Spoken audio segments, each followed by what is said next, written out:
الحمد لله نحمده ونستعينه ونستغفره ونؤمن به ونتوكل عليه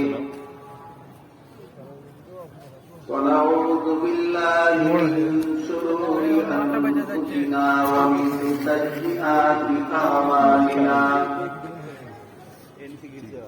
من يهده الله فلا مضل له ومن يضلل فلا هادي له ونشهد أن لا إله إلا الله وحده لا شريك له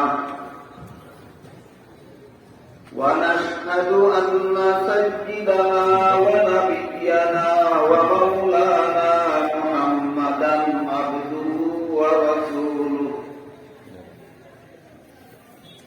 صلى الله تعالى عليه وعلى آله وأصحابه وبارك وسلم أما بعد فأعوذ بالله من الشيطان الرجيم بسم الله الرحمن الرحيم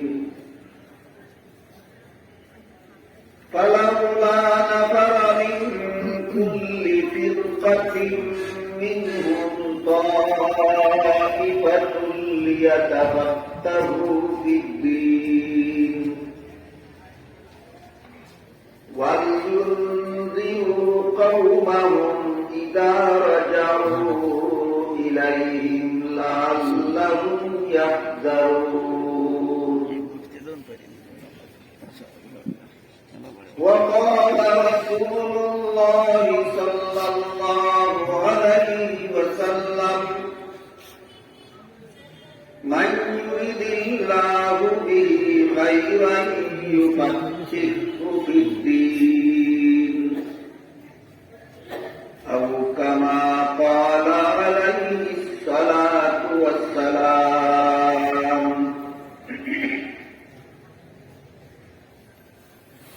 হযরত উলামায়ে কেরাম সম্মানিত সুধী সমাজ দূর দূরান্ত থেকে আগত সর্বস্তরের মুসলমান ভাইয়েরা আমার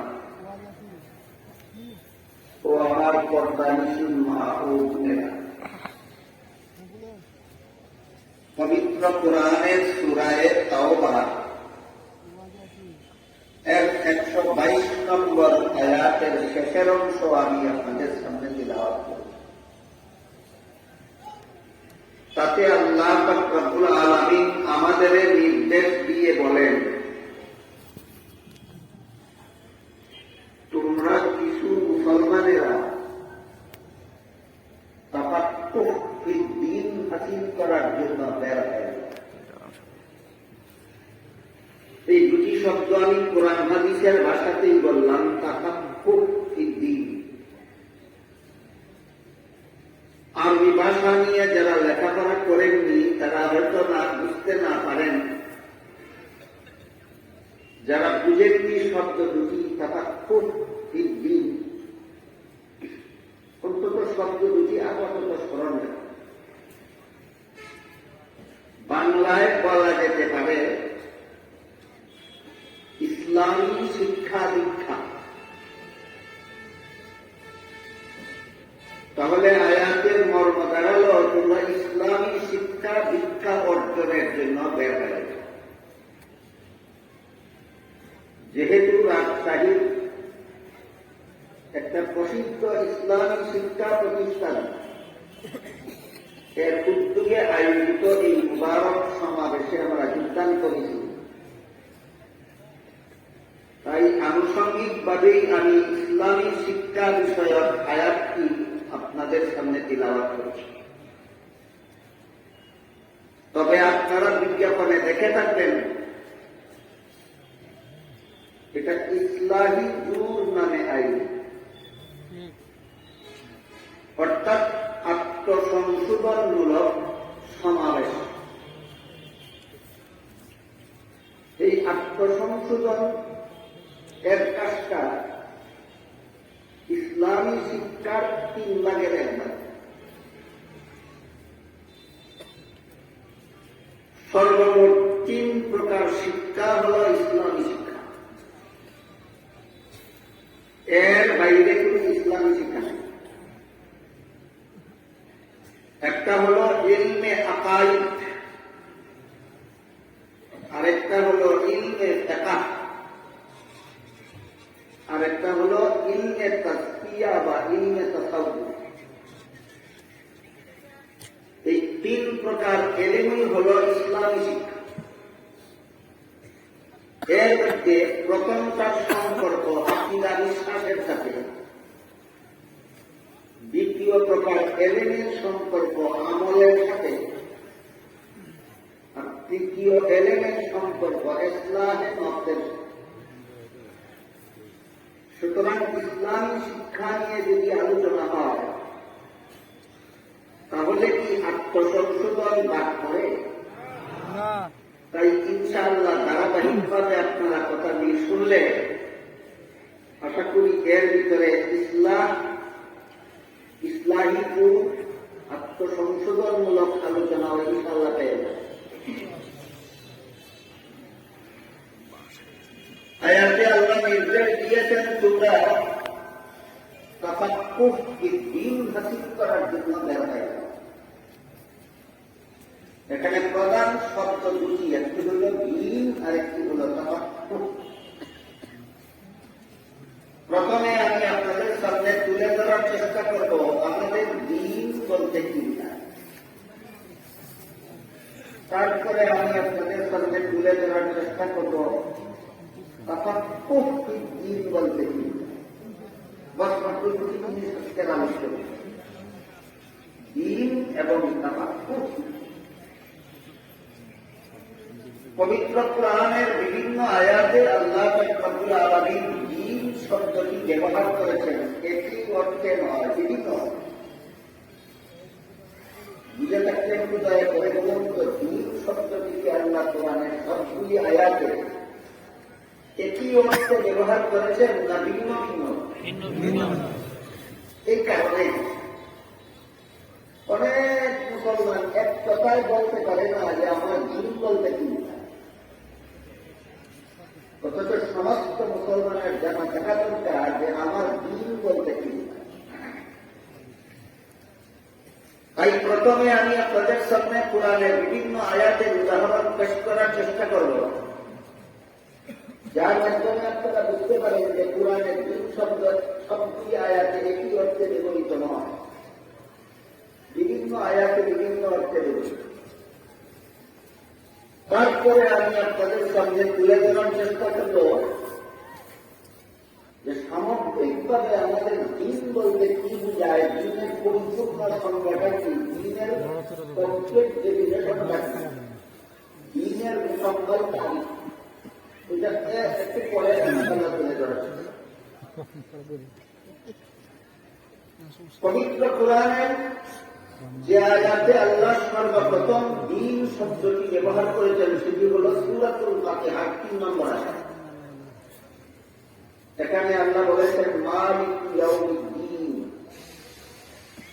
এই আয়াতে আল্লাহ দ্বীন শব্দটিকে কর্মফল অর্থে ব্যবহার করেছেন। মালিক ইয়াউমিদ্দিন আয়াতের শব্দার্থ হল কর্মফল দান দিবসের মালিক। মর্মার্থ হল কিয়ামতের দিনের মালিক। যেহেতু কিয়ামতের দিন সমস্ত জগৎবাসী মানুষের সারা জীবনের কর্মফল দেওয়া হবে, এই জন্য কিয়ামতের দিনকে আল্লাহ এই আয়াতে কর্মফল দেওয়ার দিন নামে আখ্যায়িত করেছেন। মোট কথা মালিক ইয়াউমিদ্দিন আয়াতে দ্বীন শব্দের অর্থ কর্মফল। ভুলে গেলেন না, সামনের কথাগুলি বুঝার সুবিধা। তারপর দেখুন সূরাতুল বাকারার 256 নম্বর আয়াতে আল্লাহ বলেছেন লা ইকরাহা ফিদ্দীন। এখানে দ্বীন অর্থ কর্মফল নয়, এখানে দ্বীন শব্দটাকে আল্লাহ ধর্ম অর্থে ব্যবহার করেন। আয়াতের অর্থ হল ধর্মের বেলায় বল প্রয়োগ করবে, অর্থাৎ সমস্ত ধর্মাবলম্বীরাই আপন আপন ধর্ম পালনে স্বাধীন। তাহলে সূরাতুল বাকারার 256 নম্বর আয়াতে দ্বীন শব্দটাকে আল্লাহ কর্মফল অর্থে ব্যবহার করলেন না ধর্ম অর্থে? ধর্ম। এখানে দ্বীন অর্থ ধর্ম। দুনিয়াতে যে যে ধর্মই পালন করুক তার ধর্ম পালনে বাধা দেওয়া। সমস্ত ধর্মাবলম্বীরাই আপন আপন ধর্ম পালনের সাথে। যেমন ভাবে পরীক্ষার হলে পরীক্ষার্থী ছাত্ররা প্রশ্নের জবাব সঠিক লেখক আর ভুল লেখক লেখার বেলায় স্বাধীন, তবে ভুল লেখার দ্বারা পাস করবে না সেটাও জানা শোনা কথা। ভুল লেখলে পাস করবে না, তারপরও ভুল লেখলে বাধা দেওয়ার নিয়ম নাই। ঠিক তেমনি ভাবে দুনিয়াতে সমস্ত ধর্মাবলম্বীরাই আপন আপন ধর্ম পালনে স্বাধীন, কিন্তু যে কোনো ধর্ম পালন করলে আল্লাহর কাছে মুক্তি পাবে না, তাহলে স্বাধীন কেন? নিয়ম রক্ষার জন্য। ধরুন পরীক্ষার হলে যদি কোনো পরীক্ষার্থী ছাত্র প্রশ্নের জবাব ভুল লেখলে তাকে বাধা দেওয়া হয়, তাহলে সেটা কি পরীক্ষা থাকে? ঠিক তেমনি ভাবে দুনিয়াতে যদি কেউ ভিন্ন কোন ধর্ম, ভ্রান্ত কোন ধর্ম পালন করলে বাধা দেওয়া হয়, এটাও পরীক্ষা থাকে না, কারণ আল্লাহ দুনিয়াতে মানুষ পাঠানো পরীক্ষা নেই। আল্লাহ বলেন খালাকাল মাউতা ওয়াল হায়াতা লিয়াবলুয়াকুম আইয়ুকুম আহসানু আমালা। একটা সীমিত জীবন দিয়ে জীবন শেষে মরণকে অবধারিত করে দিয়ে আল্লাহ তোমাদেরকে দুনিয়াতে পাঠান তোমাদের পরীক্ষা করার। সমগ্র পৃথিবীটা গোটা মানব জাতির জন্য একটা পরীক্ষার হল। এখানে তুমি আল্লাহ প্রদত্ত সঠিক কর্ম পালন করো, ভ্রান্ত কর্ম পালন করো, এটা পরীক্ষার জন্য আল্লাহ এখানে কথা। কাজে পরীক্ষার হলে যদিও প্রশ্নের ভুল জবাব লেখার স্বাধীনতা থাকে, কিন্তু এর দ্বারা পাস করবে না এটা নিশ্চিত। ঠিক তেমনিভাবে দুনিয়াতে যদিও ভ্রান্ত ধর্ম পালনের স্বাধীনতা থাকে, কিন্তু এর দ্বারা পরকালে জাহান্নাম থেকে রক্ষা পাবে না, এটা নিশ্চিত। এমনি আল্লাহ রব্বুল আলামিন পবিত্র কুরআনের সূরা আলে ইমরানের 85 নম্বর আয়াতে বলেন, মান ইয়াবতাগি গায়রাল ইসলামি দীনান ফালান ইউকবালা মিনহু। ইসলাম ছাড়া আর কোন ধর্ম যদি কেউ পালন করে, এখানেও দুই অর্থ ধর্ম। সূরা আলে ইমরানের 85 নম্বর আয়াতে ও দ্বীন অর্থ ধর্ম। আল্লাহ বলেন ইসলাম ছাড়া আর কোন ধর্ম যদি কেউ পালন করে, তাহলে কখনো তার ধর্ম আল্লাহর কাছে গ্রহণযোগ্য হবে না। কথা পরিষ্কার। কিন্তু তারপরও সূরাতুল বাকারার 256 নম্বর আয়াতে বলে দিয়েছেন লা ইকরাহা ফিদ্দীন, ধর্মের বেলায় বল প্রয়োগ চলবে না, সমস্ত ধর্মাবলম্বীরা আপন আপন ধর্ম পালনে স্বাধীন। বুঝে থাকলে এবার একটু দয়া করে বলুন তো, সব ধর্মই আল্লাহর কাছে গ্রহণযোগ্য হওয়ার কারণে পালনের স্বাধীনতা দিয়েছেন না নিয়ম রক্ষার জন্য? নিয়ম রক্ষা। পরীক্ষার হলে ছাত্রদের ভুল লেখলেও লেখার স্বাধীনতা আছে, গ্রহণযোগ্যতার কারণে নিয়ম রক্ষার জন্য। দুনিয়াতে সব ধর্ম পালনের স্বাধীনতা আছে, গ্রহণযোগ্যতার কারণে নয়, নিয়ম রক্ষার জন্য। এই সুযোগে যদি পরীক্ষার হলে কোন ছাত্র ইচ্ছা মতো প্রশ্নের জবাব ভুল লেখে, তাহলে যেভাবে তার কপালে ঘোড়ার দিন ছাড়া কিছু নাই, ঠিক তেমনি ভাবে এই সুযোগে যদি কেউ দুনিয়াতে ইসলাম ছাড়া আর কোন ধর্ম পালন করে, তার কপালে অপরকালে জাহান্নাম ছাড়া কিছু নাই। আনুষঙ্গিক কথা, আমার মূল কথা এটা নয়। আমার মূল কথা হল সূরাতুল বাকারার সূরাতুল ফাতিহার 3 নম্বর আয়াতে আল্লাহ দ্বীন শব্দকে কর্মফল অর্থে ব্যবহার করেছেন। সূরাতুল বাকারার 256 নম্বর আয়াতে আল্লাহ দ্বীন শব্দকে ধর্ম অর্থে ব্যবহার করেছেন। সূরা এর 13 নম্বর আয়াতে আল্লাহ বলেন আকিমুদ দিন। এখানে দিন অর্থ কর্মফল নয়, দিন অর্থ ধর্ম নয়। এখানে দিন শব্দকে আল্লাহ ইসলামের বিশুদ্ধ আকিদা বিশ্বাস অর্থে ব্যবহার করছে। আকিমুদ্দিনের মর্ম হল তোমরা ইসলামের সহি আকিদায় বলবে। বুঝে থাকলে একটু দয়া করে বলুন তো, সূরায়ে সূরার 13 নম্বর আয়াতে দিন অর্থ কি? ইসলামের আকিদা, সহি শুদ্ধ আকিদা। আবার দেখুন সূরায়ে মায়েদার 3 নম্বর আয়াতে আল্লাহ বলেন আল ইয়াউমা আকমালতু লাকুম দীনাকুম। এখানে দিন অর্থ কর্মফল নয়, দিন অর্থ ধর্ম নয়, দিন অর্থ সহি আকিদাও নয়।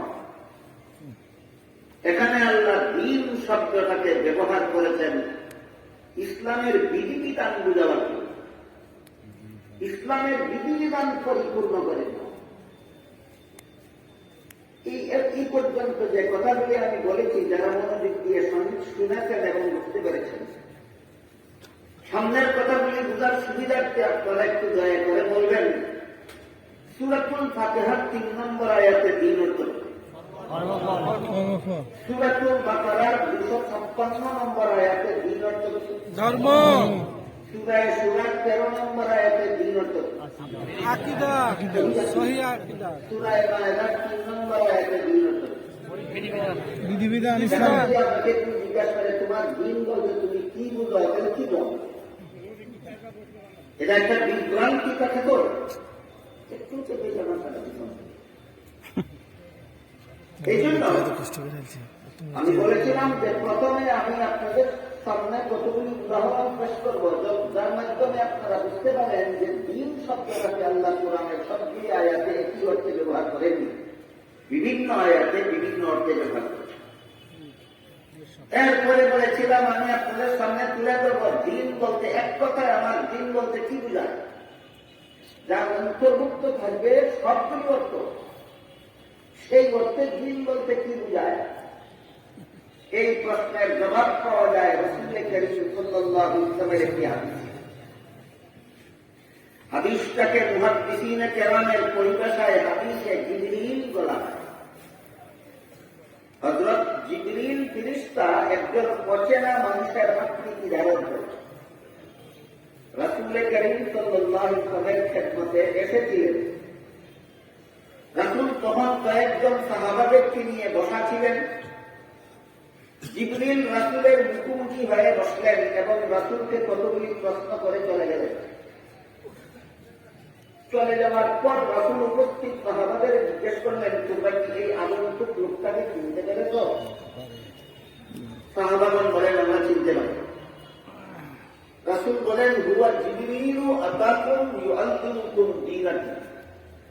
তিনি জিবরিল ফেরেশতা এসেছিলেন তোমাদের সামনে আমার সাথে প্রশ্নোত্তরের মাধ্যমে তোমাদেরকে তোমাদের দিন শিক্ষা দেওয়া। সুতরাং এই হাদিসে জিবরিল যত প্রশ্ন করেছিলেন, রাসূল যার যত জবাব দিয়েছিলেন, সবগুলির সমষ্টি হল আমাদের দিন। রাসূলের হাদিসে জিবরিলে আমাদের দিনের পরিপূর্ণ সংজ্ঞা পাওয়া যায়। হাদিসে জিবরিলে আমাদের দিন কোন জিনিসের নাম তার সঠিক জবাব পাওয়া যায়, যার অন্তর্ভুক্ত থাকে বিভিন্ন আয়াতে ব্যবহৃত সবগুলি অর্থ। এই দিনের সাথে সম্পর্কিত এই হাদিসের সর্বমোট প্রশ্ন হল 3টা, বাকিগুলি এক টাকায় বহির্গত। মূল প্রশ্ন হল দিন সম্পর্কিত মূল প্রশ্ন ছিল 3টা। 1 নম্বর প্রশ্ন ছিল জিবরিল ফেরেশতা রাসূলকে জিজ্ঞেস করেছিলেন, মাল ঈমান, ঈমান কাকে বলে? জবাবে রাসূল কারীম সাল্লাল্লাহু আলাইহি ওয়াসাল্লাম ঈমানের 6টি মূল কথা বলে দিয়েছেন। ঈমানের মূল কথা বলেন, যারা কোরআন হাদিস নিয়ে লেখাপড়া করেননি তারা সেই 6 কথা পাবেন কোথায়, বিশ্বাস করে ঈমানদার হবেন কিভাবে? এই জন্য উলামায়ে কেরাম তাদের জন্য, যারা কোরআন হাদিস নিয়ে লেখাপড়া করেননি, তারাও যাতে অতি সহজে ঈমান হাসিল করতে পারেন, সেই জন্য উলামায়ে কেরাম হাদিসে জিবরিলের বর্ণিত 6টি কথা একটি কলেমার অন্তর্ভুক্ত করেছে। কলেমাটার নাম হল ঈমানে মুফাসসাল। আমানতু বিল্লাহি ওয়া মালাইকাতিহি ওয়া কুতুবিহি ওয়া রুসুলিহি ওয়াল ইয়াউমিল আখির ওয়াল কদরি খাইরিহি ওয়া শাররিহি মিনাল্লাহি তাআলা ওয়াল বা'থি বাদাল মাউত। এর অর্থ হলো আমি আল্লাহকে বিশ্বাস করলাম, আমি বিশ্বাস করলাম আল্লাহর ফেরেশতাগণকে, আমি বিশ্বাস করলাম আল্লাহর নাযিলকৃত আসমানী কিতাবগুলি, আমি বিশ্বাস করলাম আল্লাহর প্রেরিত নবী রাসূলগণকে, আমি বিশ্বাস করলাম আল্লাহর নির্ধারিত তকদীর বা ভাগ্য তালিকা, আমি বিশ্বাস করলাম মরণ পরবর্তী পুনর্জীবন, পুনরুত্থান এবং পরকালীন চিরস্থায়ী জীবন। এই পুনরুত্থান আর পরকালীন জীবন দুইটাকে দুইটা গণ্য করলে মূল বিষয় দ্বারায় সাতটা, আর জীবিত হয়ে পরকালীন চিরস্থায়ী জীবন লাভ করাকে একটা বিষয় গণ্য করলে বিষয় দ্বারায় ছয়টা। কাজে এ ব্যাপারে কারো কোনো দ্বিধাসমতুল্য না থাকে। পুনরুত্থান আর পরকাল একটি বিষয় যদি গণ্য করেন তাহলে 1 নম্বরে আমি আল্লাহ বিশ্বাস করলাম, 2 নম্বরে ফেরেশতা বিশ্বাস করলাম, 3 নম্বরে আসমানী কিতাব বিশ্বাস করলাম, 4 নম্বরে তকদীর বিশ্বাস করলাম, 4 নম্বরে নবী রাসূল বিশ্বাস করলাম, 5 নম্বরে তকদীর বিশ্বাস করলাম, 6 নম্বরে আখিরাত। বুঝে থাকলে কি দয়া করে বলুন তো ঈমানের মূল কথা কয়টা? এই 6টা মূল কথার সাথে আরো যত আনুষঙ্গিক কথা সবগুলিকে সবিস্তারে দলিল প্রমাণ সহ উম্মতের শীর্ষস্থানীয় আলেমগণ একটি শাস্ত্রে বিন্যস্ত করেছে। সেই শাস্ত্রটাকে পরিভাষাগতভাবে ইলমে কালাম বলা হয়, ইলমে আকাইদ। তাহলে জিবরিলের প্রথম প্রশ্নের জবাবে রাসূল তার উম্মতকে ইলমে আকাইদ শিক্ষা দিয়েছেন। নামগুলি মনে রাখুন, সামনের কথাগুলি বুঝান। জিবরিলের প্রথম প্রশ্নের জবাবে রাসূল তার উম্মতকে ইলমে আকাইদ শিক্ষা দিয়েছেন। আপনার ধৈর্যের সাথে শুনলে আমি পরে ইলমে আকাইদের সংজ্ঞা পৃথকভাবে বলে দেব, ইলমে ফিকহের সংজ্ঞা পৃথকভাবে বলে দেব, ইলমে তাজকিয়ার সংজ্ঞা পৃথকভাবে বলে দেব। আপাতত শুধু এলিমগুলির নাম মনে রাখুন। জিবরিলের প্রথম প্রশ্নের জবাবে রাসূল তার উম্মতকে ইলমে আকাইদ শিক্ষা দিয়েছেন। তারপর জিবরিল ফেরেশতা রাসূলকে 2 নম্বর প্রশ্ন করলেন, মাল ইসলাম, ইসলাম কি? জবাবে রাসূল করিম সাল্লাল্লাহু আলাইহি ওয়াসাল্লাম ইসলামের 5টি মূল কথা বলে দিয়েছেন। ঈমানের মূল কথা ছিল 6টি আর ইসলামের মূল কথা 5টি। কলেমা স্বীকার করা, 5 বেলা নামাজ কায়েম করা, রমজান মাসে রোজা রাখা, গরীব হলে যাকাত দেওয়া, সমর্থবান হলে হজ করা। এই 5টি মূল কথার সাথে আরো যত আনুষঙ্গিক কথা আছে সবগুলিকে সবিস্তারে দলিল প্রমাণ সহ উম্মতের শীর্ষস্থানীয় আলেমগণ আরেকটি শাস্ত্রে বিন্যস্ত করেছেন। শাস্ত্রটাকে পরিভাষাগতভাবে ইলমে ফিকহ বলা হয়। সুতরাং জিবরিলের 2 নম্বর প্রশ্নের জবাবে রাসূল তার উম্মতকে ইলমে ফিকহ শিক্ষা দিয়েছেন। এবার 3য় প্রশ্ন করলেন জিবরিল ফেরেশতা রাসূলকে, মাল ইহসান, আল্লাহর নির্বেজাল গোলামি করুন। আপনারা যারা এখানে বসা আছেন সবাই কি আল্লাহর গোলাম?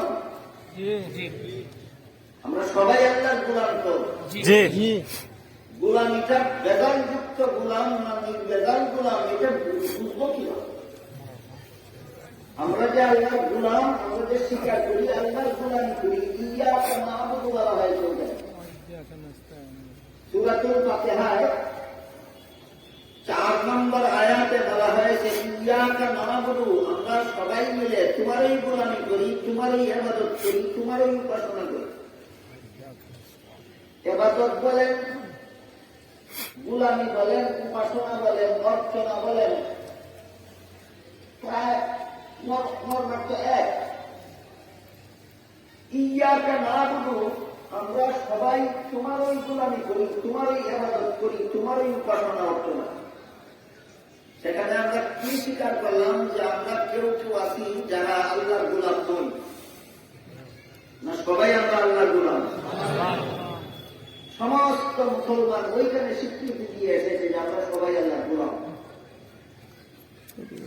এখন তো তোমাদের গোলামিটা বেদাল মুক্ত না নির্বেদাল? তাই জিবরিল তৃতীয় প্রশ্নে জিজ্ঞাসা করলেন, আল ইহসান, আল্লাহর নির্বেদাল ইবাদত কোনটা? আল্লাহর নির্বেদাল গোলামি কোনটা? জবাবে রাসূল কারীম সাল্লাল্লাহু আলাইহি ওয়াসাল্লাম এই নির্বেদাল গোলামিকে এই হাদিসে ইহসান বলা হয়েছে। ইহসান। জবাবে রাসূল কারীম সাল্লাল্লাহু আলাইহি ওয়াসাল্লাম নির্বেদাল গোলামি বা ইহসানের দুটি মূল কথা বলে দিয়েছেন। ইমানের মূল কথা ৬টি, ইসলামের মূল কথা ৫টি, আর আল্লাহর নির্বেদাল গোলামির মূল কথা ২টি। মনে রাখতে পারবেন? ইমানের মূল কথা ৬টি, ইসলামের মূল কথা ৫টি, আর আল্লাহর নির্বেদাল গোলামির মূল কথা ২টি। বিবরণ দিয়ে আল্লাহ রাসূল বলেন, আনতা'বুদাল্লাহা কাআন্নাকা তারাহু ফাইন লাম তাকুন তারাহু ফাইন্নাহু ইয়ারাক। এটার শাব্দিক অর্থ করলে আপনাদের অনেকের জন্য বুঝাইতে কঠিন হতে পারে। এই জন্য আমি সবার বাংলায় মর্মার্থ যাব। আল্লাহর নির্বেদাল গোলামির মূল কথার যে দুটি রাসূল বলে দিয়েছেন, এই দুটি মূল কথার সারমর্ম হল, এই হাদিসের কোন বিবরণে আছে আনতা'বুদা, কোন বিবরণে আছে আনতা'মালা, কোন বিবরণে আছে আনতা'আলা। সবগুলি বিবরণের সারমর্ম হল আল্লাহ সদা সর্বদা আমার সামনে আছে। কি বলেন আপনারা? আল্লাহ আপনাদের অগোচরে না আপনাদের সামনে? এটা একটা মূল কথা। আর একটা মূল কথা হলো আমি সদা সর্বদা আল্লাহর সামনে। আল্লাহও আমার সামনে আছেন, আমিও আল্লাহর সামনে। এই দুইটা মূল কথা। আল্লাহ আছেন আমার সামনে, আমি আছি আল্লাহর সামনে। এই হল আল্লাহর নির্বেদাল গোলামির দুইটা মূল কথা। এর সাথে আরো যত আনুষঙ্গিক কথা আছে সবগুলিকে সবিস্তারে দলিল প্রমাণ সহ উম্মতের আলেমগণ আরেকটি শাস্ত্রে বিন্যস্ত করেছেন। পরিভাষাগতভাবে সেই শাস্ত্রটাকে ইলমে তাজকিয়াও বলা হয়, ইলমে তাসাউফ বলা হয়। কিছু মানুষ আছে যারা ইলমে তাসাউফকে বিধান দেয়। এরা বলে তাসাউফ এটা কোন কুরআন হাদিসের শব্দ নয়, কাদিকার নব উদ্ভাবিত শব্দ, ইসলামে নব উদ্ভাবিত বিষয় শব্দ না। এদের ভ্রান্তি হলো এখানে একটা হলো কুরআন হাদিসের শব্দ, আর একটা হলো আঞ্চলিক ভাষায় তার অর্থ। যেমন ধরুন নামাজ কুরআন হাদিসের ব্যবহৃত শব্দ নয়। কুরআন হাদিসের ব্যবহৃত শব্দ হলো সালাত। আমরা এটাকে নামাজ মানি। কুরআন যেটাকে সালাত বলে আমরা সেটাকেই নামাজ বলি। রোজা কুরআন হাদিসের ব্যবহৃত শব্দ নয়। কুরআন হাদিসের ব্যবহৃত শব্দ হলো সওম। আমরা নাম দিয়েছি রোজা। আল্লাহ কুরআনে সওম বলে যা বুঝিয়েছেন, আমরা রোজা বলতে তাই বুঝাই। ঠিক তেমনিভাবে বেহেশত কুরআন হাদিসের শব্দ নয়। কুরআন হাদিসের ভাষায় বলে জান্নাত, আমাদের ভাষায় বলি বেহেশত। দুযখ কুরআন হাদিসের শব্দ নয়। কুরআন হাদিসের শব্দ হইল জাহান্নাম, আমরা নাম দিয়েছি দুযখ। কাজেই তাসাউফ শব্দটা কুরআন হাদিসের ভাষা না হলে, যদি এটা গ্রহণযোগ্য না হয়, তাহলে তো নামাজ রোজা বেহেশত দুযখ কোনো কিছুই গ্রহণযোগ্য হবে না। কাজেই এই ধরনের ইস্তিজারা করে এরা মারাত্মক রকমের বিভ্রান্তিতে আছে। আমাদের বুঝতে হবে কুরআন যে জিনিসটাকে সালাত বলে আমরা সেটা কি নামাজ বলি। কোরআন যে জিনিসটাকে সওম বলে আমরা সেটাকেই রোজা বলি। কোরআন যে জিনিসটাকে জান্নাত বলে আমরা সেটাকেই বেহেশত বলি। কোরআন যে জিনিসটাকে জাহান্নাম বলে আমরা সেটাকেই দুজক বলি।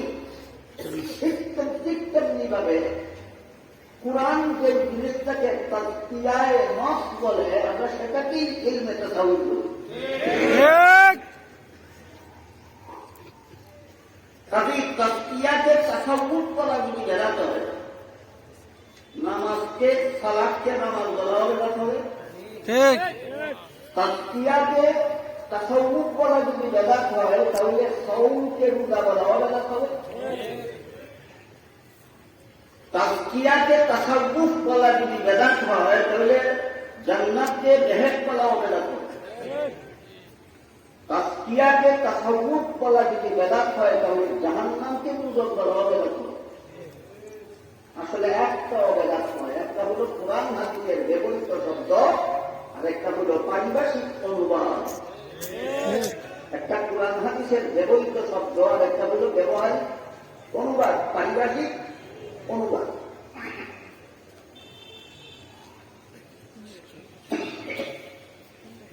জিবরিলের 3 নম্বর প্রশ্নের জবাবে রাসূল করিম সাল্লাল্লাহু আলাইহি ওয়াসাল্লাম উম্মতকে ইলমে তাসকিয়া তাসাউফের দিকে বেদাত মনে করে যে শব্দটাই রাসূল আমাদের ইলমে তাসকিয়া।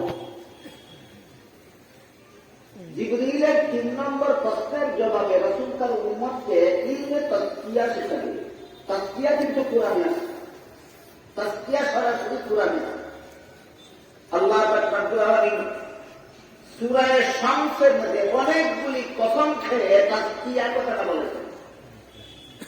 আল্লাহ বলেন ওয়াশ-শামসি ওয়া দুহাহা ওয়াল কমারি ইযা তালাহা ওয়ান নাহারি ইযা জাল্লাহা ওয়াল লাইলি ইযা ইয়াগশাহা ওয়াস-সামাই ওয়া মা বানাহা ওয়াল আরদি ওয়া মা তাহাহা ওয়া নাফসিন ওয়া মা সাওয়াহা ফাআলহামাহা ফুজুরাহা ওয়া তাকওয়াহা قد أفلح من زكاها وقد خاب من دساها।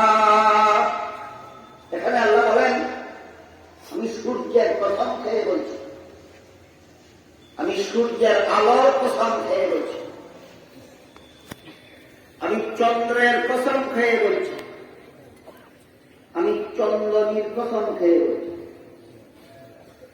আমি দিনের কসম খেয়ে বলছি, দিনের আলোর কসম খেয়ে বলছি, রাতের কসম খেয়ে বলছি, রাতের অন্ধকারের শপথ করে বলছি, আমি আসমানের কসম খেয়ে বলছি, আসমান সৃষ্টি করার কসম খেয়ে বলছি। কি বলছি পরে আসছে, আমি জমিনের কসম খেয়ে বলছি, জমিনকে তোমাদের বসবাসের উপযোগী করার জন্য সমতল করার কসম খেয়ে বলছি, আমি তোমাদের নফসের কসম খেয়ে বলছি, নফসকে তোমাদের উপযোগী করার কসম খেয়ে বলছি।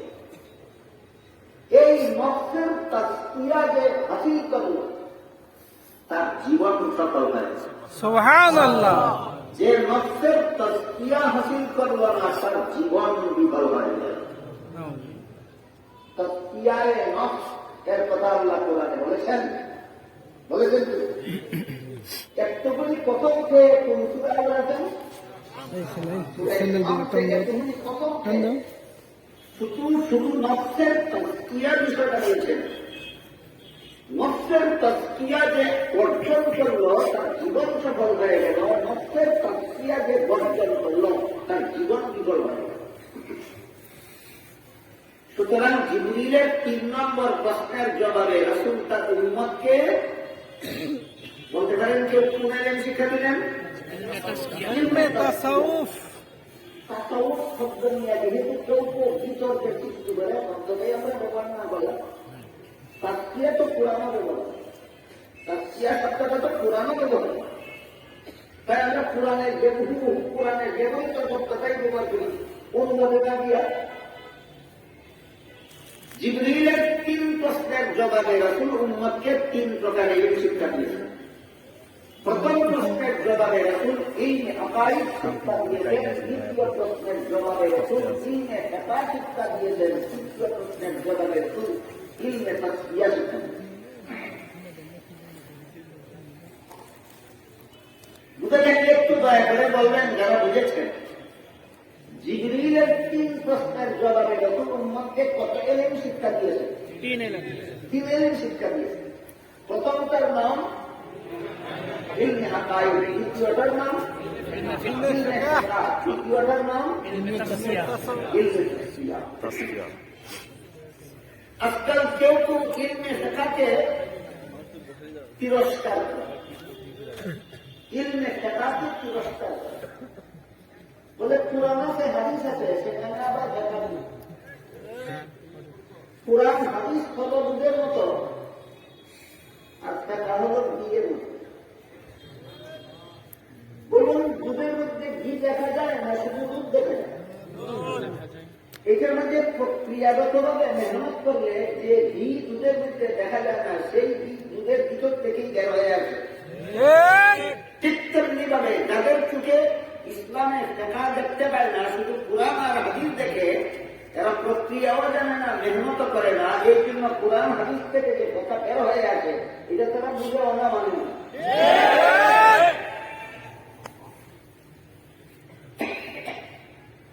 বহু হাদিসে ফিকহ শব্দ ব্যবহার করা হয়, কোরআনের বিভিন্ন আয়াতে ফিকহ শব্দ ব্যবহার করা হয়। হাদিস দেখা না মানলে যত আয়াতে ফিকহ শব্দ ব্যবহৃত সবগুলি আয়াতের অমান্য হয়, ফিকহ না মানলে যত হাদিসে ফিকহ শব্দ ব্যবহৃত হয়েছে সবগুলি হাদিস অমান্য করা হয়। এক হাদিসে রাসূল বলেন, নব্বারাল্লাহু রাআন সামিয়া মাকালাতি ফাহাফিযাহা ওয়া ওয়াআহা সুম্মা আদ্দাহা কামা সামিয়া ফারুব্বা হামিলি ফাতহিন, এই কথা, ফারুব্বা হামিলি ফাতহিন ইলা গায়রি ফাকিহিন ওয়া রুব্বা হামিলি ফাতহিন ইলা মান হুয়া আফকাহু মিনহু আও কামা ক্বালা আলাইহিস সালাতু ওয়াস সালাম। বলুন তো রাসূলের হাদিসে ফিকহ শব্দ উল্লেখিত আছে কিনা? আপনি যদি বলেন আমি ফিকহ মানি না, তাহলে হাদিসটা মানলেন কোথায়? বিষয়টা কি বুঝাতে পেরেছি? সুতরাং জিবরিলের 3 প্রশ্নের জবাবে রাসূল তার উম্মতকে 3 প্রকার ইলম শিক্ষা দিলেন। প্রথমটার নাম ইলমে আকাইদ, দ্বিতীয়টার নাম ইলমে ফিকহ, তৃতীয়টার নাম ইলমে তাসবিয়া। 3টা ইলমের নাম মনে রাখুন, ইলমে আকাইদ, ইলমে ফিকহ, ইলমে তাসবিয়া। এবার 3 প্রকার ইলমের সংজ্ঞা। ইসলামের যে সমস্ত বিধিবিধান শুধুমাত্র অন্তরে বিশ্বাস করতে হয়, আমল করা বা পালন করার ব্যাপার নয়, সেগুলি জানার নাম ইলমে আকাইদ। যেমন আল্লাহ আছেন, অন্তরে বিশ্বাস করতে হয়। আল্লাহ একজন, অন্তরে বিশ্বাস করতে হয়। আল্লাহ লা শরীক, অন্তরে বিশ্বাস করতে হয়। মুহাম্মদুর রাসূলুল্লাহ সাল্লাল্লাহু আলাইহি ওয়াসাল্লাম সর্বশেষ নবী, অন্তরে বিশ্বাস করতে হয়। সর্বশ্রেষ্ঠ মর্যাদার অধিকারী, অন্তরে বিশ্বাস করতে হয়। বুঝে থাকতে এবার বলুন, ইসলামের যে সমস্ত বিধিবিধান শুধুমাত্র অন্তরে বিশ্বাস করতে হয়, পালনীয় বা শরীরের বাহ্যিক অঙ্গ প্রত্যঙ্গের দ্বারা পালন করতে হয়। যেমন ওযুর 4 ফরজ বিশ্বাস করলেই চলে, হাত মুখ ধুইতে হয়।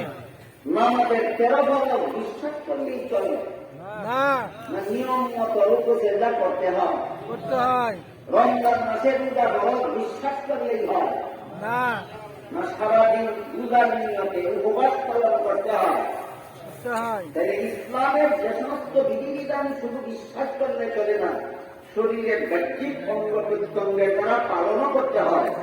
সেগুলি জানার নাম ইলমে ফিকহ, সেগুলি জানার নাম ইলমে ফিকহ। আর ইসলামের যে সমস্ত বিধিবিধান বিশ্বাস করলেই শুধু চলে না, বাহ্যিক অঙ্গের দ্বারা পালন করা যায় না। যে অন্তর দ্বারা তথা বিধানগুলি বিশ্বাস করতে হয় সেই অঙ্গটার দ্বারা পালন করতে হয়। অঙ্গটার নাম অন্তর। ইসলামের কিছু বিধান আছে, এগুলি অন্তরের দ্বারা বিশ্বাস করতে হয়, অন্তরের দ্বারাই পালন করতে হয়। ওই বিধানগুলি জানার নাম ইলমে তাসকিয়া। ওই বিধানগুলি জানার নাম, তারা বুঝে থাকলে একটু দয়া করে বলবেন, জিবরিলের 3 প্রশ্নের জবাবে রাসূল তার উম্মতকে কত ইলম শিক্ষা দিলেন? তিনটে। ইলমে আকাইদ, ইলমে ফিকহ, ইলমে তাসকিয়া। শিক্ষা দেওয়ার পরে বললেন, ওয়া জিবরিল আতাকুম ইউআল্লিমুকুম দীনাকুম। জিবরিল এসেছিলেন আমার সাথে প্রত্যুত্তর করার মাধ্যমে তোমাদেরকে তোমাদের দিন শিক্ষা দেওয়ার জন্য। পরিষ্কার হয়ে গেল 3 প্রকার এলেমের নাম, 3 প্রকার এলেমের সমষ্টির নাম আমাদের দিন।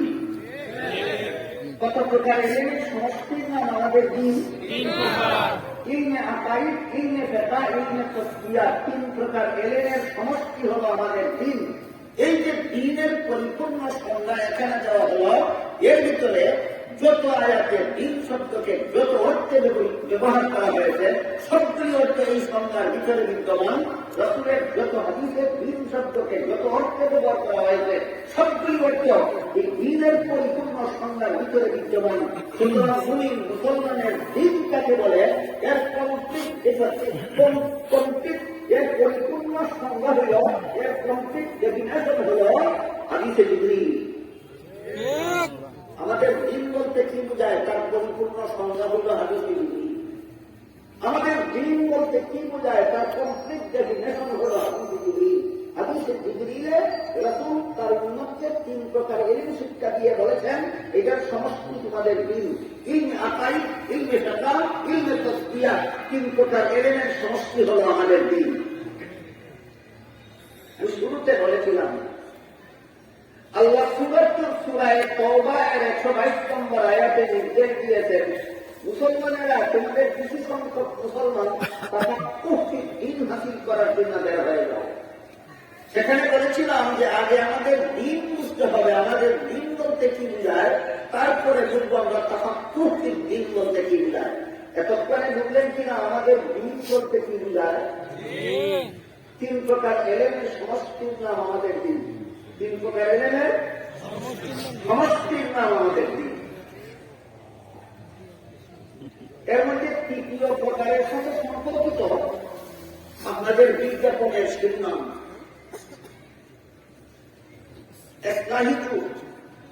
ইসলাহ শব্দের অর্থ সংশোধন, কিন্তু এখানে যে কোনো ধরনের সংশোধন বোঝানো হয়নি, আত্মার সংশোধন বোঝানো। কুরআন হাদিসের ভাষায় বলে তাসকিয়ায়ে নফস, আমাদের ভাষায় তার অর্থ বলা হয় আত্মার সংশোধন। মানুষের আত্মার মধ্যে কিছু ভুল ভ্রান্তি সৃষ্টি হয়, এই সমস্ত ভুল ভ্রান্তি থেকে আত্মাকে সংশোধন করার নাম কুরআন হাদিসের ভাষায় তাসকিয়ায়ে নফস। আত্মার কি কি ভুল হয়, আত্মার ভুল কিভাবে সংশোধন করতে হয়, এইগুলি জানার নাম তাসকিয়া, এগুলি জানার নাম ইলমে তাসকিয়া। আত্মার ভুল এবং সংশোধন পদ্ধতি জানার নাম ইলমে তাসকিয়া। সুতরাং আত্মশুদ্ধির এলেম এটা আমাদের দিনের 3 অংশের এক অংশ। ইলমে তাসকিয়া, ইলমে তাসাব্বুফ আমাদের দিনের 3 অংশের এক অংশ। আমাদের পরিপূর্ণ দিন 3টা এলেমের নাম, ইলমে আকাইদ, ইলমে ফিকহ, ইলমে তাসকিয়া। 3 এলেমের নাম যদি আমাদের 3 এলেমের সমষ্টি যদি আমাদের দিন হয়, তাহলে ইলমে তাসকিয়া বা ইলমে তাসাব্বুফ আমাদের দিনের কত ভাগের কত ভাগ? 1 ভাগ। ইলমে তাসকিয়া আমাদের দিনের 3 ভাগের 1 ভাগ। সুতরাং ইলমে তাসকিয়া যদি আপনি মানেন না, ইলমে তাসাব্বুফকে যদি আপনি অস্বীকার করেন, এখানেই আপনার দিনের 1/3 নিজে নিজেই ধ্বংস করে দেবে। এই জন্য আমার মনে হয় প্রতিষ্ঠানের পক্ষ থেকে এই বিষয়টার উপর একটু গুরুত্ব দিয়ে আলোচনা করার জন্য, যাতে এই আকাইদের আলোচনা মোটামুটি, ইলমে ফিকহের আলোচনা মোটামুটি, কিন্তু ইলমে তাসকিয়ার আলোচনা যেন বিস্তারিত হয়, এজন্য মনে হয় প্রতিষ্ঠানের পক্ষ থেকে আত্মশুদ্ধিমূলক সমাবেশ নাম দেওয়া হয়েছে, ইসলাহি জুর নামে নামকরণ করা হয়েছে। কাজেই আমি এবার তাফাক্কুহ ফিদ্দীন কাকে বলে সেই দিকে যাওয়ার আগে ইলমে তাসফিয়া বা ইলমে তাসাউফের সম্পর্কে সামান্য একটু আলোকপাত করতে চাই, যেহেতু এই কর্তৃপক্ষের উদ্দেশ্য এই ব্যাপারে বিস্তারিত আলোচনা করা, যে কারণে তারা ইসলাহি জুর নামে নামকরণ করেছে। রাসূল কারীম সাল্লাল্লাহু আলাইহি ওয়াসাল্লাম জিবরিলের 3 প্রশ্নের জবাবে ইহসানের প্রথমামূল কথা বলে দিয়েছিলেন। দুইটা কথা, একটা হলো আল্লাহ আমার সামনে আছেন, আর একটা হলো আমি আল্লাহর সামনে আছি। কথা বলতে হলো, কিন্তু আল্লাহ আমার সামনে আছেন এই কথা বলতে আমি আল্লাহর সামনে আছি এর মধ্যে একটা পার্থক্য। সেটা হলো আল্লাহ আমার সামনে থাকা সত্ত্বেও আমি আল্লাহকে কখনো দেখি না। আপনারা কি কেউ চর্মচুকে আল্লাহকে দেখেছেন কোনদিন? দেখি না। প্রশ্ন রাখতে পারে সামনে থাকলে দেখি না কেন? আকাশে যখন চন্দ্র উদয় হয় তখন আপনারা দেখেন কিনা? আকাশে যখন সূর্য উদয় হয় তখন আপনারা দেখেন কিনা? সূর্যটা আধুনিক বিজ্ঞানীদের মতানুসারে পৃথিবীর থেকে কত দূরে? 2,9,30,00,000 মাইল। আমরা এই পৃথিবীর মাটিতে দাঁড়িয়ে পৃথিবীর থেকে 9,30,00,000 মাইল দূরে সূর্য পরিষ্কার ভাবে দেখতে পাই। যারা বিশ্বাস করেন আল্লাহ শুধু আরশে থাকেন, অন্য কোথাও থাকেন না, এরকম বিশ্বাস লোকের আছে। কিন্তু আল্লাহ যে কোরআনে বলেছেন ইস্তাওয়া আলাল আরশ, এর অর্থ আল্লাহ আরশে থাকেন না, এর অর্থ হইল আল্লাহ আরশে ও থাকেন, না ও। ইস্তাওয়া আলাল আরশের অর্থ আল্লাহ আরশে থাকেন, আরশে ও থাকেন, আরশে ও থাকেন। ই আর ও এর মধ্যে পেশ লাগাইয়া সমাজে একটা বিভ্রান্তি চলে। এই পেশটা ভাঙার জন্য কয়েকটা আয়াত আপনাদেরকে শুনি। আল্লাহ পাক রব্বুল আলামিন একে বলেন, ওয়ামা মিন নাজওয়া সালাসাতিন ইল্লা হুয়া রাবিউহুম ওয়ালা খামসাতিন ইল্লা হুয়া সাদিসুহুম ওয়ালা আদনা মিন যালিকা ওয়ালা আকসারা ইল্লা হুয়া মাআহুম। তোমাদের কোন দুইজন যদি চুপে চুপে কথা বলে আল্লাহ তাদের কাছে তৃতীয়জন থাকে। তোমাদের কোন 4 জন যদি কানে কানে কথা বলে আল্লাহ তাদের কাছেও 5ম জন হিসাবে থাকে। 2 জনের 4 জন উদাহরণ স্বরূপ করা হলে 2 জনের কম লোক যেখানে থাকে সেখানেও আল্লাহ থাকেন, 4 জনের বেশি লোক যেখানে থাকে সেখানে আল্লাহ। সুতরাং আল্লাহ আরো সেই থাকেন,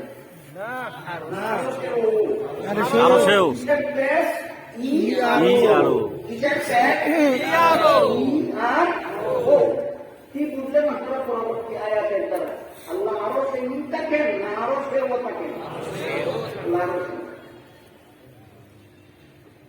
একবার সাহাবায়ে কেরাম রাসূলের কাছে প্রশ্ন করলেন, বললেন ওগো আল্লাহ রাসূল, আল্লাহ কি আমাদের কাছ থেকে দূরে থাকেন না কাছে থাকেন? বলুন। কাছে থাকলে তো আস্তে মুনাজাত করলে আল্লাহ শুনলেন, কিন্তু দূরে থাকলে তো চিৎকার দিয়ে মুনাজাত করতে হবে যাতে আমরা শুনতে পারি। প্রশ্নের জবাবে আল্লাহ আয়াত নাযিল করে বলেন, ওয়াইদা সাআলাকা ইবাদি আন্নী ফাইন্নী করিবুন উজিবু দাওয়াতাদ ইযা দাআনি ফালইস্তাজিবু লি ওয়াল ইউমিনু বি লাআল্লাহুম ইয়ারশুদুন। হে রাসূল কারীম সাল্লাল্লাহু আলাইহি ওয়াসাল্লাম, লোকেরা জিজ্ঞাসা করে আমি থাকি কোথায়? আপনি বলে দিন আমি প্রতিটি বন্দার কাছে কাছে থাকি। সুবহানাল্লাহ। সুতরাং আল্লাহ আরো সেই থাকেন না, ও প্রতিটি বন্দার কাছে কাছে যে আল্লাহ থাকেন সে আল্লাহ শুধু আরো সেই থাকেন, আরো সে ও আরো সে থাকেন তো আল্লাহ কোরআনে বলেছিলেন, কিন্তু ই পাইলা কোথায়? বুঝাটাকে বলুন ই না ও। এইভাবে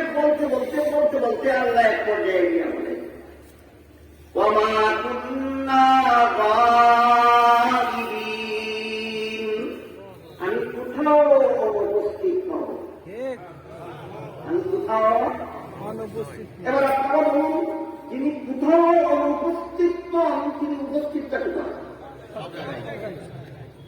ক্লিয়ার হইল ইনা ও হাদিস শরীফে রাসূল কারীম সাল্লাল্লাহু আলাইহি ওয়াসাল্লাম বলেন ইন্নাকুম লা তাদউনা আসাম্মা ওয়া লা দাইবা, তোমরা যে আল্লাহর কাছে দোয়া করো তুমি বধিরন যে চিৎকার করে দোয়া করতে হবে এবং তিনি উপস্থিত হন যেটাকে শুনিয়ে দোয়া করতে হবে, তিনি উপস্থিত।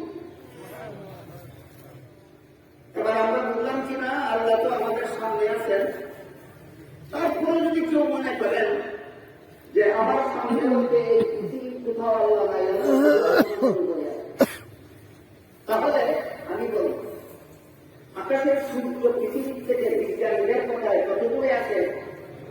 9,30,00,000 মাইল দূরে আছে। তারপরে আমরা সূর্য দেখতে পাই, দেখতে পাই কিনা? আল্লাহ যত দূরেই থাকুন না কেন দেখবো না, এটা হলো মূল প্রশ্ন, দেখি না।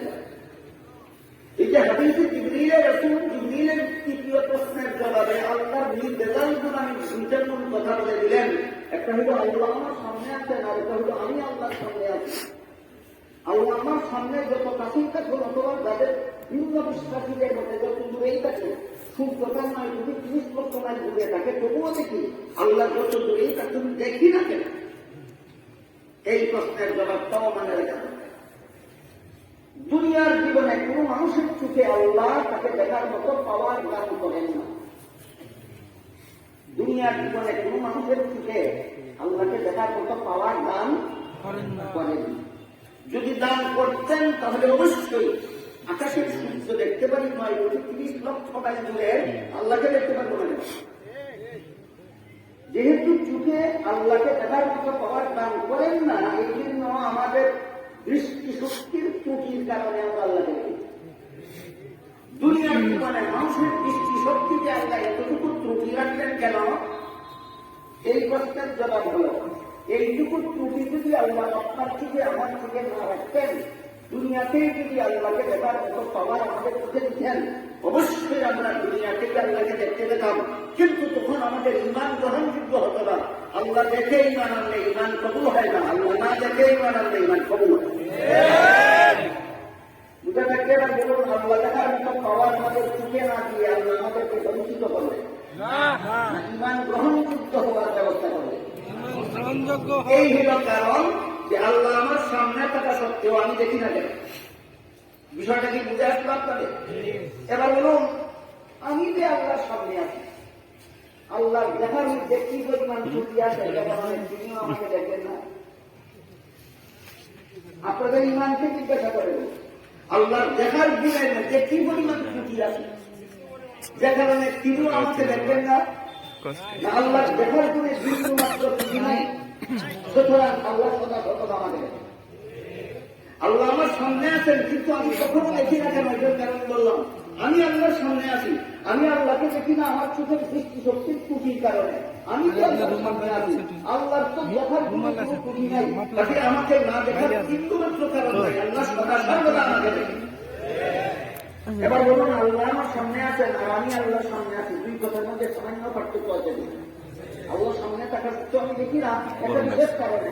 আর আমি আল্লাহর সামনে থাকা সত্ত্বেও আল্লাহ দেখেন কেন? সেই কারণ আমার বেলায় বিদ্যমান, আল্লাহর বেলায় কারণ বিদ্যমান নাই। সুতরাং বিশ্বাস করতে হবে আল্লাহ আমার সামনে আছে। এই জন্য এই কথাটাকে রাসূল ফাইন্নাকা তারাহু বলেন, কান্নাকা তারাহু বলেন। আর আমি যে আল্লাহর সামনে আছি, আল্লাহ আমাকে অবশ্যই দেখেন। এইটা বুঝাবার জন্য রাসূল কারীম সাল্লাল্লাহু আলাইহি ওয়াসাল্লাম ফাইন্নাহু ইয়ারাক বলেছেন। কান্নাকা তারাহু আর ফাইন্নাহু ইয়ারাক, এই দুই শব্দের এই হলো পার্থক্য। আল্লাহ আমার সামনে আছেন কিন্তু দেখি না, কারণ আছে। আমি যে আল্লাহর সামনে আছি, আল্লাহ আমাকে না দেখার কোনো কারণ নাই। আমি কি বিষয়টা বুঝাতে পারবো? জিবরীলের তৃতীয় প্রশ্নের জবাবে আল্লাহর নির্দেশাবলী আমি যে দুটি মূল কথা রাসূল বলে দিলেন, একটি হলো আল্লাহ আমার সামনে আছেন, আর একটি হলো আমি আল্লাহর সামনে আছি। এই বিশ্বাসটা সব মুসলমানের অন্তরেই আছে। আপনারা কি বিশ্বাস করেন আল্লাহ আমাদের সামনে আছেন? আমিও আল্লাহর সামনে আছি, বিশ্বাস করেন? এই বিশ্বাসটা বেশিরভাগ মুসলমানের অন্তরে এই বিশ্বাসটাকে ঘুমন্ত, এই বিশ্বাসটাকে ঘুমন্ত। বিশ্বাস ঘুমন্ত থাকলে বিশ্বাস করে আল্লাহ সর্বদাই আমাকে দেখেন, তারপরও এক সময় চুরি করার সাহস করতে পারে, এক সময় ডাকাতি করার সাহস করে, এক সময় জিনা করার সাহস করে, এক সময় খুন করার সাহস করে। আল্লাহ দেখতেছেন, বিশ্বাস করো, কোন সাহসে খুন করো। আল্লাহ দেখতেছেন, বিশ্বাস করো, কোন সাহসে জিনা করো। আল্লাহ দেখতেছেন, বিশ্বাস করো, আল্লাহ দেখতেছেন, বিশ্বাস করো, কোন সাহসে চুরি করো। আল্লাহ দেখতেছেন, বিশ্বাস করো, তারপর কোন সাহসে সুদ খাও। আল্লাহ দেখতেছেন, বিশ্বাস করো, তারপরে কোন সাহসে ঘুষ খাও। আল্লাহ দেখতেছেন, বিশ্বাস করো, তারপরে কোন সাহসে মদ খাও। আল্লাহ দেখতেছেন, বিশ্বাস করো, তারপরে কোন সাহসে গাঞ্জা খাও। কারণ হলো বিশ্বাসটা ঘুমন্ত, বিশ্বাসটা ঘুমন্ত। এই ঘুমন্ত বিশ্বাস জাগ্রত হলে আল্লাহর মর্জির পরিপন্থী, আল্লাহর সন্তুষ্টির পরিপন্থী কোনো কাজ করার মতো সাহস থাকে না। ঘুমন্ত অবস্থায় যতক্ষণ থাকবে বিশ্বাসটা, ততক্ষণ পর্যন্ত এটা প্রথম প্রকার এলেমের অন্তর্ভুক্ত, ইলমে আকাইদের অন্তর্ভুক্ত। আর এই বিশ্বাসটাকে যখন জাগ্রত করার পর্যায়ে চলে আসবে, তখন এটা ইলমে আকাইদের অন্তর্ভুক্ত থাকবে না, এটা ইলমে তাজকিয়া, ইলমে আত্মশুদ্ধির অন্তর্ভুক্ত হয় না। কথাটা আপনাদেরকে বোঝাবার জন্য একটি উদাহরণ নিচ্ছি, শুনুন। ধরুন আপনার দেওয়াল ঘেরা বাড়ির মধ্যে ঢুকার জন্য একটা গেট আছে। আপনি যখন বাড়িতে রাত ঘুমিয়ে থাকেন, তখন আপনার বাড়িতে যেন কোনো চোর ঢুকতে না পারে, সেজন্য গেইটে একজন বেতনভোগী পাহারাদার মোতায়েন করে। পাহারাদার যদি গেইটে সারা রাত নাক ডাকিয়ে ঘুমায়, চোর ঢুকতে পারবে? পারবে না। কেন? পাহারাদার নাই, এই জন্য। পাহারাদার টাকা আছে, ঘুমাচ্ছে। পাহারাদার টাকা সত্ত্বে চোর ঢুকে কিভাবে? ঘুমানো। ঠিক তেমনি ভাবে আমার ইমান আমার আমলের পাহারাদার। ইমান যখন ঘুমন্ত থাকে, তখন শয়তান আমার আমল চুরি করে নিয়ে যান। ইমান যখন জাগ্রত থাকে, শয়তান আমার ইমানের ঘরে ঢুকতেও পারে না, আমার আমল চুরি করে নিয়ে যেতে পারে। তাহলে আল্লাহ আমাকে দেখতেছেন, এটা আমাদের সকলের ইমান, সকলের বিশ্বাস। তারপরেও আমরা আল্লাহ নাফরমানিমূলক কাজ, আল্লাহর অবাধ্যতামূলক কাজের সাহস কেমনে পাই? আমার ইমানটা ঘুমন্ত, ইমান ঘুমন্ত। এই ইমানটা জাগ্রত করার কাজেই ইলমে তাজকিয়ার কাজ। ইমানটা কিভাবে জাগ্রত করা যায়, এটা জানার নাম ইলমে তাজকিয়া, ইলমে তাসাউফ। এবার আমি আপনাদেরকে বোঝাবার চেষ্টা করবো, ঘুমন্ত ইমানওয়ালা আর জাগ্রত ইমানওয়ালার দুইজনের ইমানের পাওয়ারে কতটুকু পার্থক্য। হযরত ইউসুফ আলাইহিস সালামকে জুলাইখা তার সাথে অপকর্ম করার জন্য, জিনা ব্যভিচার করার জন্য একটা শাহী খাস মহলে নিয়ে যায়। সেই মহলে শুধু ইউসুফ এবং জুলাইখা ছাড়া তৃতীয় কেউ নেই। ইউসুফ সেখানে প্রবেশ করে দেখেন, ওই কামরার এক পাশে জুলাইখা কোনো একটা কিছু পর্দা দিয়ে দেখে রেখেছে। ইউসুফ জুলাইখাকে জিজ্ঞেস করলেন, এই কামরার মধ্যে কি তুমি একটা পর্দা দিয়ে দেখে রেখেছ? জুলাইখা জবাব দিল, আমি যে মূর্তিটা পূজা করি ওই মূর্তিটা দেখে রেখেছি। ইউসুফ জিজ্ঞাসা করলেন, তুমি তো মূর্তিটার পূজাই করো, সেদিন থেকে দেখে রাখার দরকার কি? জুলাইখা বলে, এখন আমি তোমার সাথে জিনা করবো, ব্যভিচার করবো, আমার পূজার দেবতার সামনে তোমার সাথে জিনা করতে আমার লজ্জা হয়, এই জন্য দেবতাটাকে পর্দা দিয়ে দেখে রেখেছি। ইউসুফ আলাইহিস সালাম জিজ্ঞাসা করলেন, তোমার দেবতা কি দেখে? আপনারা কি মনে করেন দুনিয়ার কোন মূর্তি কি দেখে? না। ইউসুফ জিজ্ঞাসা করলেন, তোমার মূর্তি কি দেখে? জুলাইখা বলে, দেখে না। ইউসুফ বললেন, যে মূর্তি দেখে না তার তাকে উন্মুক্ত অবস্থায় তার সামনে জিনা করা, যে কথা দেখে রেখে জিনা করা তো সমান কথা। ডাকলে যেমন দেখে না, খুলে দিয়ে অত দেখে না। কি বলেন আপনারা?